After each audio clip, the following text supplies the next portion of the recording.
Jacob had spent many years away from his homeland, but now he was returning, and there was one person he feared more than anyone else, his brother Esau. Years earlier, Jacob had deceived their father, Isaac, and taken the blessing that Esau believed belonged to him. Esau had been furious, so furious that Jacob had fled for his life. Now Jacob was coming home, and then came the terrifying news. Esau was coming to meet him with 400 men. Jacob was afraid. He wondered whether his brother had come to destroy him. So Jacob divided his family, servants, flocks, and possessions into groups. He hoped that if Esau attacked one group, perhaps the others would survive. But Jacob knew that human plans could not guarantee his safety, so he prayed. Jacob cried out to God. He reminded God of his promise to him. He said, "I am unworthy of all the kindness and faithfulness you have shown me." Jacob had crossed the Jordan with almost nothing. But now God had blessed him with a large family, servants, and enormous wealth.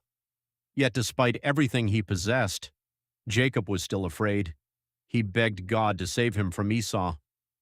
That night Jacob sent his family and possessions across the Jabbok River, but Jacob himself remained behind, alone, in the darkness. Jacob stood alone beside the river. The night was silent. The camp was behind him. His family was on the other side. And then someone appeared. The Bible says that a man wrestled with Jacob until daybreak. Jacob did not know how the night would end, but he fought.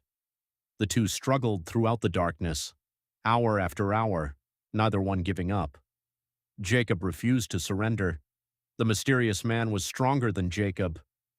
Yet Jacob continued to hold on. Then suddenly, the man touched Jacob's hip, and Jacob's hip was dislocated. Pain shot through his body. But even while injured, Jacob refused to let go. The mysterious man said, "Let me go, for the day has broken." But Jacob answered, "I will not let you go unless you bless me." Jacob had spent much of his life fighting for blessings. He had fought with his brother. He had struggled with his uncle Laban. He had worked for years. But now Jacob realized something. The blessing he truly needed could only come from God. The man asked Jacob, "What is your name?" It seemed like a simple question, but it carried a deeper meaning. Jacob's name was associated with the one who grasps, deceives, or takes by the heel, and now Jacob had to say his name. He had to face who he had been. He answered, "Jacob." Then the man said, "Your name will no longer be Jacob, but Israel, because you have struggled with God and with humans and have overcome." Jacob's identity had changed. He had entered the night as Jacob. He would leave as Israel. Jacob then asked the mysterious man, "Please tell me your name." But the man answered, "Why do you ask my name?" Then he blessed Jacob.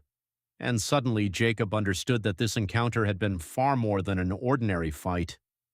He called the place Peniel, saying, "It is because I saw God face to face, and yet my life was spared." Morning finally came. The darkness disappeared. The first rays of sunlight appeared over the horizon. Jacob began walking toward his family, but he was limping. His hip had been injured during the struggle, yet Jacob was no longer the same man. He had entered that night terrified of Esau. He left knowing that God was with him. He had entered carrying fear. He left carrying a blessing. He had entered as Jacob. He left as Israel. Jacob's story teaches us something powerful. Sometimes the greatest battles happen when nobody else is watching. There are nights when you may feel completely alone, nights when you're afraid of what tomorrow will bring, nights when you don't understand what God is doing. But Jacob teaches us, don't let go. Keep praying, keep trusting, keep holding on to God. Because sometimes the night that feels like your greatest struggle can become the night that changes your entire life. I will not let you go unless you bless me. Genesis 32:26. And when the sun rises, you may discover that you are not the same person who entered the night. Jacob thought he was preparing to face Esau, but before he could face his brother, he had to face God. And after that night, Jacob's life would never be the same. Sometimes God allows the struggle not to destroy you, but to transform you.